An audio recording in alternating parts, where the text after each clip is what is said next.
Seat के कांग्रेस के प्रत्याशी श्रीमान ताराचंद जी वगैरह हमारे साथ हैं। सीधी बात में उनसे बातचीत करेंगे।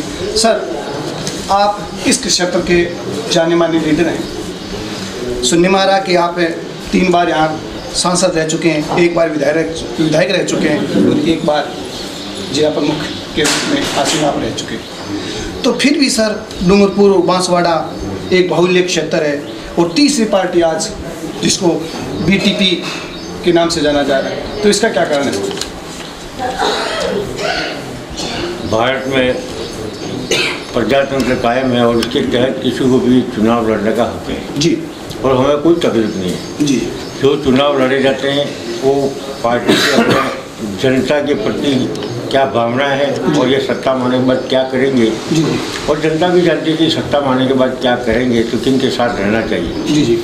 दक्षिण राजस्थान में 3 बार में सांसद रहा है, जिला प्रमुख और एमएलए के रूप में जो हमने काम किए हैं जी जी, वो आम जनता वाकई यहाँ की और अच्छी तरह समझती है कि जितने प्रत्याशी आज मैदान में हैं उससे आम जनता छत्तीसगढ़ में बेहतरीन प्रत्याशी कौन है और कौन यहाँ कल्याण कर सकता है, ये यहाँ की जनता समझती है। इसलिए मुझे इस समय को कहना नहीं। जहाँ तक बीटीपी का है, ये पहले समाज का उद्धार करेंगे कर करके आदिवासी नागरिकों को सबको बदलाने का काम लगातार 3 साल करते रहे और कहा कि यही जो प्रत्याशी खड़ा उसी ने कहा कि मैं समाज के काम करूंगा, कभी राजनीति में भाग लूँगा नहीं जी।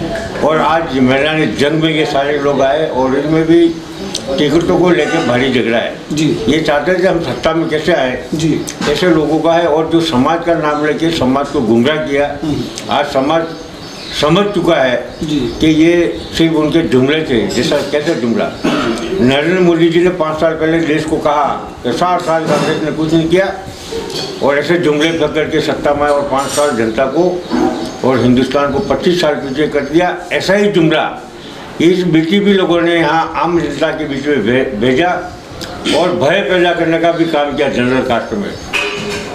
इससे जनरल कास्ट के वोट शिफ्ट हुए और ये सबसे बड़ा कारण वसुंधरा जी का था कि उन्होंने कांग्रेस के अंदर वोट बैंक कैसे तोड़ा जाए, तो ट्राइबलों को कैसे लड़ाया जाए, ये सबसे बड़ा कारण रहा।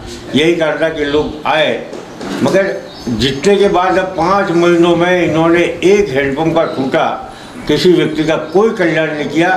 अगर अभी अध्यापक लगाए तो कांग्रेस के राज में लगे और जहाँ कहा कि आरक्षण बेच खाया, अब उनकी आंखें खुली कि हम पे झूठा आरोप लगाया। जनता समझ गई क्योंकि 1078 मास्टर डूंगरपुर जिले में लगे तो उसमें 726 ट्राइबल लगे। अगर हमने बेच खाया होता या गलत किया होता तो 465 से 70 टीचर लगते। अब लोग पूछ रहे हैं कि भैया आपने तो आरोप लगाया कांग्रेस में, टीचर कहाँ से लग गए, इसका मतलब आरक्षण नहीं बेचा और हमने न्याय किया है। दक्षिणी राजस्थान में 60 साल तक जनरल कास्ट हो, ओबीसी हो, शेड्यूल कास्ट, टाइप, टीएसपी के तमाम कास्ट के लोगों को परसेंटेज कम हुआ करते थे, तो सारे उत्तरी राजस्थान के लोग आके यहाँ नौकरी पाया करते थे। इसका अध्ययन करने के बाद हमने प्रतिबंध लगाया सन 70 के पहले का अगर मूल निवासी होगा उसी को नौकरी मिलेगी और इस आधार पर पूरे टीएस में तमाम लोगों को नौकरियाँ मिलेंगी और ये बहुत बड़ा फायदा हो। अब जाकर लोगों को समझ में आया कि बीटीपी ने गलत और भ्रामक प्रचार किया था और आज वो रेल नहीं चाहिए। वो कहते हैं कि यहाँ विकास चाहिए नहीं, तो फिर इन लोगों को लेकर जाना चाहता। आधुनिक युग में यातायात की सुविधा होनी चाहिए, तो भाजपा ने रेल रोकी, 4 लेन रोका, ये भी रोकना चाहते हैं। जबकि हमने भूमि अधिग्रहण बिल बढ़ाया कि ग्रामीण एरिया में अगर भूमि का अधिग्रहण होता है तो हम 4 गुना मुआवजा देंगे, मगर लोगों की उन्नति के मार्ग को प्रशस्त करेंगे। तो सर, ये 5वीं अनुसूची का क्या मामला है इसके क्षेत्र का? 5वीं अनुसूची लगभग लागू, कुछ चीज़ें ऐसी हैं जहाँ कम है, मगर जैसा आप समझते हैं हिंदुस्तान आज़ाद हुआ, भारत पाकिस्तान का अलग निर्माण हुआ, तो भी कई लोगों ने आज़ादी के जंग में भाग लिया। कुछ नहीं, हमारी जन्मभूमि हम नहीं जाएंगे। तो आज यह जनरल कास्ट हजारों वर्षों से यहाँ रह रही है, वो कहते हैं कि वो यहाँ से बाहर निकल जानी चाहिए भूतों ने भविष्य से।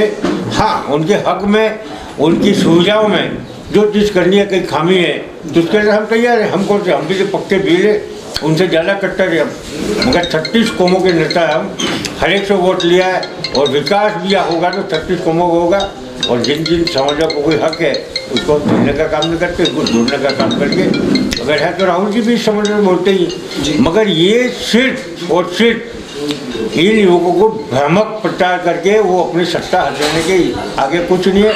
और आज राजस्थान में 200 विधायक में ये क्या कर सकते हैं, क्या विकास करेंगे? आज राष्ट्रीय पार्टी ही कोई नीति निर्धारण कर सकती है। जी बोगरा साहब, आप जब इस मैदान में हो, चुनावी मैदान में से स्थानीय मुद्दों को यह ज़्यादा हावी है या अपने पार्टी के मुद्दों को लेकर आप चल रहे हैं? आपने हमारा घोषणा देख लिया जी। महिला परिवार के प्रमुखों को 72,000 हम सत्ता में आए, राहुल जी प्रधानमंत्री बनने मिलेगा। GST को कम कर दिया जाएगा, युवकों को नौकरी देने का काम किया गया है। आपका एजुकेशन का GDP का 6% लेने की बात की। ऐसी अनन्य घोषणा कांग्रेस की है। जो जिसने आज़ादी दिलाई उसके मन में है कि हिंदुस्तान के 36 कौम कैसे आगे बढ़े। जो उस समय के अंग्रेजों के दलाल हुआ करते थे वो आज राष्ट्रवाद की बात करते हैं। बहुत अजीब लगता है, लोग सुनते तो ताजुब करते हैं कि अंग्रेजों के दलाल अब कहते कि भारत के असली लोग तो हमें, जिसने घर बनाया वो किराएदार के कहते मालिक में हो। तो ये किराएदारी आम जनता जानती है, कम बोलती है, मगर समझती है कि किराएदार मकान मालिक कौन है। और हिंदुस्तान का असली विकास करने की क्षमता और 36 कौमों को लेकर चलने का काम देश के नेता जो राहुल गांधी वर्तमान में कर रहे हैं। और ये जो लोग देश के चौकीदार की जुमला दिया, देश में भ्रष्टाचार को बंद करेंगे, आज कितने लोगों को पैसे ले लेके भाग गए, रुपये काला धन लाए नहीं। ऐसे अनन्य भाजपा ने इस देश को जो सामाजिक ढांचा देश का सर्वांगीण विकास का बनाया कांग्रेस ने 60 साल, इसको तहस नहस करके कुछ पूंजीपतियों के हाथ में सत्ता देने की उनके मन में थी। जो मंसूबे हिंदुस्तान की जनता पूरा नहीं होने दी। और कल के जो चुनाव हुए उसमें भी NDA बहुत पिछड़ गया है और आने वाले समय में भारी जीत UPA की होगी, UPA थर्ड बढ़ेगी, इस बात को हम जानते हैं। तो सर लास्ट में आपसे हम ये पूछना चाहेंगे, आपका सीधा मुकाबला किन से? मेरा सीधा मुकाबला इन दोनों से कहीं नहीं। आम जनता ताराचंद भगोरिया के साथ है, कांग्रेस के साथ है, उसकी नीतियों के साथ है। और जो हमारी अधूरी योजना, रेल परियोजना, 4 लेन हो या माही और कल्याण का पानी डूंगरपुर बांसा की सूखी धरती पे ले जाने को या शुद्ध पेयजल देने का है, ये काम हम प्राथमिकता के करेंगे। साथ में चिकित्सा, स्वास्थ्य, सड़क, आपके बिजली की जो अभाव है दूर दराज के गाँव में, उसको पूर्ण करने की जिम्मेदारी। और मेरे जीवन का 25 साल का तो राजनीतिक अनुभव और छात्र से अब तक हमारे इतने वर्षों का अनुभव, इस वागर को जबरदस्त फायदा मिलेगा आने वाले समय में, ये मैं कह सकता हूँ। 36 कौमों का ताराचंद भगोरिया पे आशीर्वाद प्राप्त है। थैंक यू सर हमसे बातचीत करने के लिए। ये थे जी सीधी बात में आज हमारे साथ डूंगरपुर लोकसभा क्षेत्र के प्रत्याशी कांग्रेस टिकट से भगोरिया साहब। देखते रहिए हमारा राजस्थान न्यूज़ चैनल।